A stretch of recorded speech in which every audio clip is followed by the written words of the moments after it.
Mga katropa, naana sa 90% ang accomplishment sa mga bot nga gitukod dinhi sa Capitol Ground sa umaabot nga 2026 sa kaamulan, mga katropa.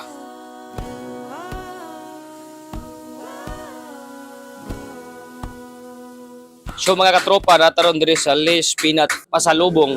Ato po kauban karon ang tag-iya, mga katropa, kay atong tanawon kung pila na ka porsyento ilang accomplishment sa gihimo nila o nagpadayon karon nga pagpanghimo diri og mga bot sa Capitol Ground, mga katropa. Ma'am, pila na ta ka porsyento sa ato nga gimuntar nga bot diri sa Capitol Ground, ma'am? Mga naana ta sa 90%. 90%. Kay mag-open na ta tomorrow. Tomorrow yung Opening. Okay. Nag-wait lang mi sa Boseco o sa Water District. Nga taod tubig Nga taod. Okay. So si palit gihapon siya, ma'am, ang pagbayad niyo sa kuryente ug tubig or apil na ning gasto sa bot? Dili, separate siya. Separate gihapon. Oo, ang sa Boseco, kung depende kung unsa kadaghanon ang imuhang outlet o ang imong equipment nga ibutang. Pero sa Water District, namin taripa 6,000 tanan. 6,000 kada bot. Okay.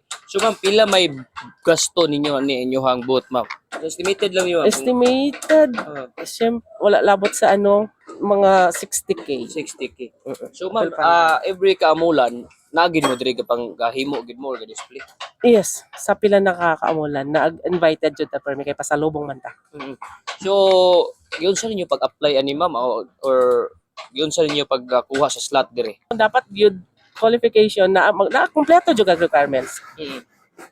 Dayon, tawagan kanila. So ma'am, mag-start mo is ugma niya atong opening sa kamulan is March 19. Ang among kontrata mag-end sa April 30. 30. So mga isa ka bulan, duha ka bulan sa tuod. Oo, duha ka bulan pero sa karon kay late man ta nag-start, mga sagto nga ka bulan na lang.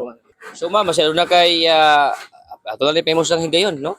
Para ugma opening nimo, chance na ni ma'am. Sa tanan nga mga customer na nami diri sa Kaamulan Ground, naami sa entrance gyud og hinaot nga makabalik mo. Og naapod mi sa merkado, naapod Lace Pasalubong na og soon mag-open mi bag-o atubangan sa BSU, ang pangalan Saldes Food Products kay Mister.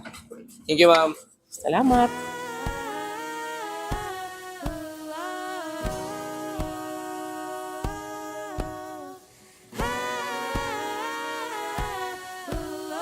Alang sa nagkayusang Pilipino para sa Pilipinas, ako si Katropang Jonathan Lee Soriano, X News.